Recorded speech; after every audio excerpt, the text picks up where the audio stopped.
Last week, we took a look into the lives of Davey Millsaps and his mother Colleen, an unstoppable amateur racing team that was severed 3 years after Davey turned pro. Elite amateur motocross riders turn pro at 16. They often make over $500,000 a year. They become the spokesman for several international brands. They will have a team of seasoned professionals and world-class equipment at their disposal. And they will stand proudly as thousands praise their accomplishments. When I was 18, living out here making all this money, I didn't know anybody that well. I wasn't mature enough at the time to deal with it all. This week, we look into the lives of Nico Izzi and his parents Nario and Betsy. Like the Millsaps family, the Izzies dominated the amateur racing scene. But when Nico split with his parents 2 years into his pro career, the influences that replaced them nearly destroyed his life. The industry spoiled my son. If I told him he couldn't have something, he would just call people in the industry, and they would get it for him. I laid down the law. He didn't want to uphold the law.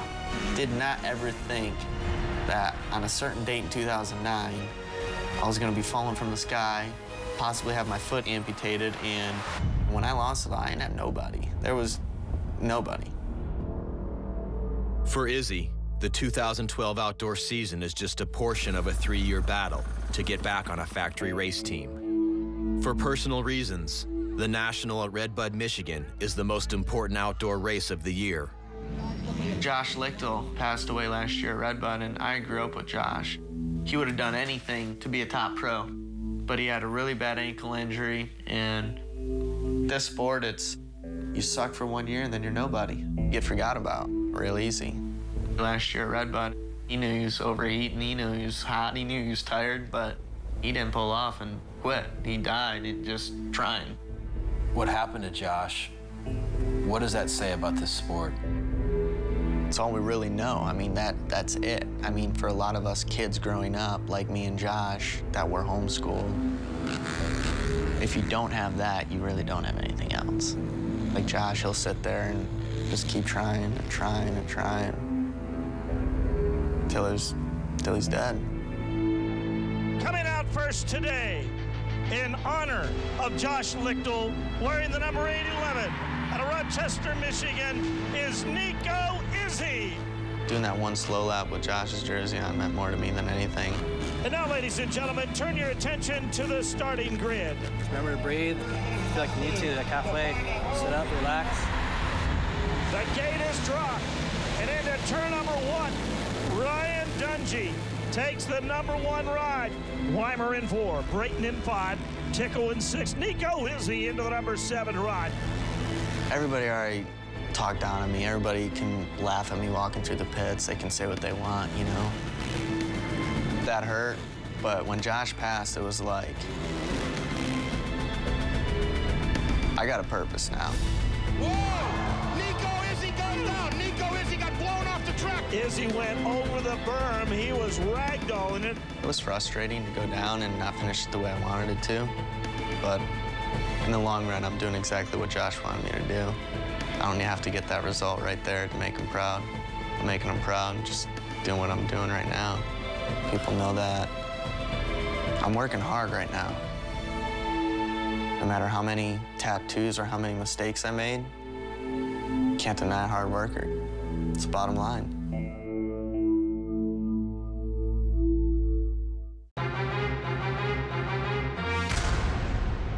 In between races, motocross riders pursue 2 things: physical fitness and speed. For Nico Izzi, this midweek routine is 18 years old. He received a dirt bike at the age of 3 and was racing at the age of 4. We were raised to win. This was our job. My dad was like so old school. You had to walk a certain way, and if you didn't, it was World War III, and if I didn't win races, it was World War III. I was homeschooled in 5th grade. At that point, I'd already won a couple titles at Loretta Lynn, so ride all day from 8 in the morning till 4 in the afternoon. It's my life. That's it. By the time he turned pro, Izzi had won over 100 major amateur titles. This feat was accomplished over 10 years. by spending 49 of the 52 weeks of the year on the road. It's not a normal life that you lived growing up. At such a young age, just like a robot, riding every day, training. It was always so much stress. My dad invested everything he had in me. During his amateur career, much of Izzi's training was done in Florida with ex-pro Ronnie Tishner. His father, Nario, ran a construction business in Michigan to foot the bill. Nario is currently an amateur racing trainer, but he knew his son was better off training with someone else. This goes back in my past a long time ago. You know, I had horses, and I wanted to win very, very bad. But my father wasn't into me winning. He was into me going to school. And that's what I take out on my son. If he wouldn't win, I'd get mad. I turned 18, and in 2008, had a pretty big blowout with my dad at Millville. The backward falling gate is dropped. They're heading into turn number 1. Went out first moto, hit my head pretty good off the start. Probably had a minor concussion. Came back and I was out of it. Suzuki didn't even want me to race. And second moto, you know, my dad was like, oh, you know, you gotta race. I went out and got 6th. And it was Wharton's first race as a rookie, but Wharton got 5th. The freshman. Wharton's turning the quickest lap time of the top 3. For my dad to see Wharton beat me, he freaked out. I don't like to get beat. When you got a kid that won everything, and then all of a sudden he gets beat by somebody that I didn't think should have beat him, I was wondering what the heck's up. I was just over it at that point. I didn't see how somebody could love you or have your best interest. You're out there laying on the ground, and they don't even know if you're all right, but their main concern is, you didn't perform as well as I wanted you to. What are you talking about? Shouldn't you be concerned about me as a human being? I'm your son. Nico's argument with his father took place during his rookie professional season. Like most rookies, Nico was living in Southern California near the factory race teams. His father moved to Georgia following the argument. Nico still lives in Southern California, and his goal for this week is making bike adjustments with his current team, Star Valley Yamaha. For some reason, every time on that bike I pushed the edge, I would go down. You know, I'd crashed every race besides Colorado. Nico Izzi got blown off the track right in front of me, and Izzi went down hard. Found out at Redbud after the race, we had to make some chassis adjustments. Really wasn't even suspension. The level of mechanical support that a rider receives can have a dramatic effect on their performance. And the same is true with their emotions. After seeing that his father only added stress to his life, 18-year-old Nico Izzi tried living with just his mother. We had an apartment, and we had a mechanic. Nico had a trainer, and he also had an agent. The agency's telling him, you do what you want. You're making your own money. The comment came back to me that my son needed to grow up and didn't need his family. You take an 18-year-old with a pocket full of money, you tell me he doesn't need his mom and dad? I mean, they're the sorts of strictness, you know, authority.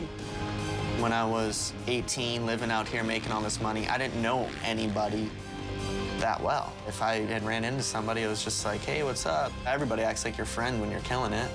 More control. I lost the control. And the control was lost by the other people feeding it into his mind. I didn't really have a childhood at all. I didn't know how to say no. Somebody said, hey, let's have a good time and let's spend this money. It's like, all right, yeah. What was the final straw? How could you just say, I'm out of here? I didn't. He did. What do you mean? He said, Mom, you have to leave. He didn't want me to know what was going on. The partying, the girls, whatever. He felt uncomfortable having me there so he could do what he wanted to do. Every now and then, you'd have a Halloween party. It wasn't nothing crazy. I mean, you're 18. Maybe shouldn't have thrown my parents away, but it never seemed to get any better. Every time I didn't perform, it was always an argument. Moved on, and I was still doing great without my parents there. My first 2 years pro, those were solid years. Finished 3rd overall in both Supercross seasons, 5th overall in outdoors. Put your hands together and welcome to the stage, Nico Izzi, claimed 2nd overall on the day. Had met Jackie, took her back to Georgia with me. We went to Chad Reed's house to do some testing. We actually kind of ended up being a little bit more than that after that. At the track, When I would practice, she was there holding my pit board. She was there doing my lap time. So it was like I really trusted her. I leaned on her. Like I felt like that was my team. We went to Toronto, and I didn't think Nico was riding up to par. I see him sitting in the stands with a girlfriend, and I thought, well, you need to train her. I kind of had some words, and I said, well, that's it. I'm not coming to no more races. And the very next weekend, Jacksonville, I had to go. Oh, my goodness! Ryder goes way off the motorcycle. Maybe I did not pay enough attention to him then, but that was mainly because of our frustration with him.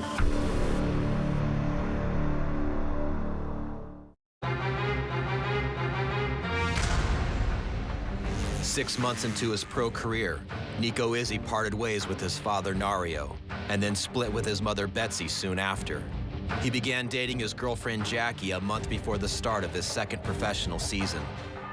At the Jacksonville Supercross on April 4th, 2009, Nico had third place in the championship wrapped up and was one jump away from the finish.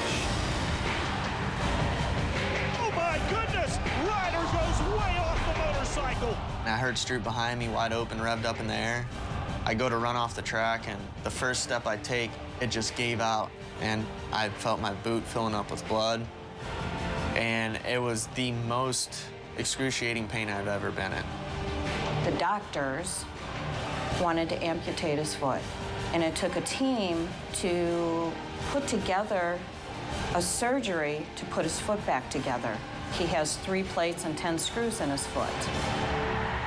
At the time of his injury, Nico was one of the highest paid riders in the 250 class, and he was working with factory Suzuki team manager Roger DeCoster and DeCoster's engine technician Ian Harrison. After his injury, Izzi did not hear from the team. It felt like, at the time, I gave a team everything I could. Basically, I had to get my foot amputated, and not even a phone call, not even a visit. And it hurt a little bit, like, wow, people don't care about you. Maybe I did not pay enough attention to him then, but that was mainly because of our frustration with him. He was hanging around with the wrong people, which we did not like, and when we told them not to hang around with those people, we found out that 2 days later they'd be at a party together. There is a time when we should call more often, I suppose, as a team. But from Roger's perspective, he's from an older generation. When he got hurt, no one called him. And if he's told you once and you haven't done it, he'll give you one more shot. And if you don't do it, then he's finished with you. Maybe he could have helped the kid and signed him and got him back on the right track. But they're not going to do that. It's not their job. It's like, you know what? You're not doing the right thing. Boom, you're gone. Done. Next. Who's the next guy? Much of Suzuki's attention in 2009 was occupied by their other riders at the time, Chad Reed, Mike Alessi, and Ryan Dungey. Although Dungey and Izzi were given the same equipment, the expectations on the teenage riders was nearly opposite. When you're highly paid, then people want results. And we get the pressure from Japan, and this is tough when guys are so young. Ryan was the complete opposite, Dungey. He came in for next to nothing. Pressure on him was much, much less. I was prescribed painkillers for 5 months. I had never had so much pain like this in my entire life. For like 4 months after, it was still so bad. I mean, I would still feel my heart pumping in my foot. When the doctor stopped prescribing them, I didn't know what to do. It was like I was a full-on addict. I was in the bathroom sweating, throwing up. I'll go through withdrawals because I was on it for 5 months. I didn't know to the extent of what my son was into. I really didn't. On top of his unknown racing future, Izzi found out that his girlfriend Jackie was pregnant 8 months after his injury. He was 19 years old. She's the best thing that has ever happened to me, but at that time it was like one of the hardest things to deal with because I didn't know what to do. I felt like I had really already lost, and anything that I did at that time wasn't even gonna affect the outcome because it was already gone. Izzi began training 6 months after his ankle injury and was signed by the DNA Star Yamaha team for 2010. Quite a gap back till we see the next rider, and it's Nico Izzi, rider 341. Izzi, he didn't have anything left in the tank. After finishing 17th in Supercross and 15th in the outdoors in 2010, Izzy's only racing option was a privateer bike and no salary. With his finances gone, he was forced to move to Georgia and live in this trailer. When my good friend Josh Lichter called me and told me that I would have this amazing turnaround, it was nice to hear it, but I didn't think it was ever gonna happen. I really didn't think I had it in me. Izzy's fitness was at its lowest point in the spring of 2011, and the coming outdoor season meant 35-minute motos in 100-degree heat. In professional motocross, there is nothing lower than privateer racing. If Izzy couldn't make a statement during the outdoors, his professional career could be over. I don't have anything else. I mean, dirt bikes is all I know. I want my daughter to look up to me. Josh, I mean, this is something that he really wanted. This is something that I've always wanted my whole life. And I'm laying there in bed just basically crying myself to sleep because I just wanted it to be right. I wanted it to be normal, and I didn't know how. At some point, you just got to realize, hey, you know what? This is what it is.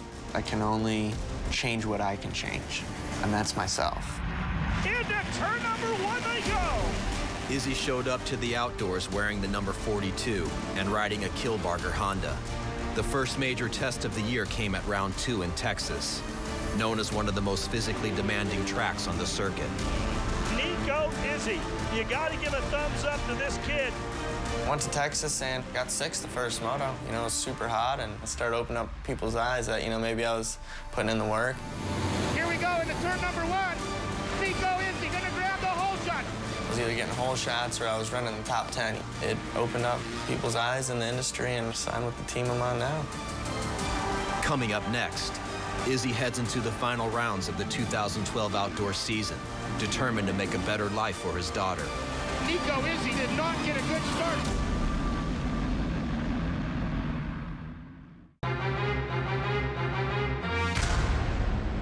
In 2008, Nico Izzi's 18th year of life began with the falling out of his parents. And in 2009, it was marked with a shattered heel and lost relationship with Suzuki. In 2010, his daughter Mia was born. In 2011, he lost his best friend, Josh Lichter. Some things cannot be fixed, but Izzy has dramatically restored his life as of the summer of 2012. What did it feel like when he said, "Mom, I need you"? I cried. I cried. Tears of what? Sadness that this didn't come sooner. I just want to be a good dad, man. I'm a young dad. I'm going to be 22 in July. I mean, it's crazy how much life she just restores back into me. She's made me see every situation way more clear. That's my daughter. It's a life. I just want to make her proud, and when she says that's my dad, I want to be good at what I do. Professionally, Nico Izzi has been working his way towards a factory contract for 2 years. He began with moderate results in 2011 for the privateer Kilbarger team, and has improved in 2012 while riding for Star Valley Yamaha. If it wasn't for Star Valley, Rockstar Energy, Meta Militia, we wouldn't be here right now. Whatever I had, I took it and I ran as far with it as I could. Well, the number 5 ride is Nico Izzi atop the Yamaha, and Izzi is staying right onto the gas. Izzi has 4 top 10 finishes coming into round 10 at Unadilla, but he has also crashed at 5 out of the 6 nationals he has raced. Yamaha made significant adjustments to his bike following his latest crash at Redbud, and they appeared to improve the situation as Nico's lap times were second only to Ryan Dungey's in the first practice at Unadilla. Really worked the bike nice. Looked good. I was pumped, man. I was pumped. I'm here. I got a purpose now. Feels good to be back at the races. Before the gate even drops, it's already a victory. In his amateurs, he won because he wanted to. But then when I put the pressure on him, it was gone. It's about the kid going out there and wanting to be better than everybody else. A lot of riders caught up in that pileup, and Nico Izzi did not get a good start. He's in position 29. Once the gate drops, it's like, then I automatically kind of click back to when I was a kid, you know, just riding dirt bikes, just having a blast. Izzi turning some real consistent lap times. He's all the way up into the 14th spot. I'm not going to sit here and say, oh, he could win everything. I believe in him. Nico Izzi now back up into the top 10. He's running 9th right now. If he comes back to the way he was back in the day, that kid could go out there and really do some damage. He's going great. I mean, this is Nico Izzi, 25th to 6th. After finishing 6th in Moto 1 at Unadilla, Izzi finished in the top 10 in every moto but one in the final 5 races of the season. So Nico Izzi is for real in 2012. His results brought him a contract with the Rockstar Suzuki team for 2013. People still think I can be a podium guy. I still believe I can. I mean, I still believe I can win races. Even though I haven't, even though I'm the top 5, top 6, top 10 guy right now, I still truly, honestly believe I can win races. No matter how much you've lost in life, failure is a state of mind. Even in youth and in death, we can inspire the ones we love to change.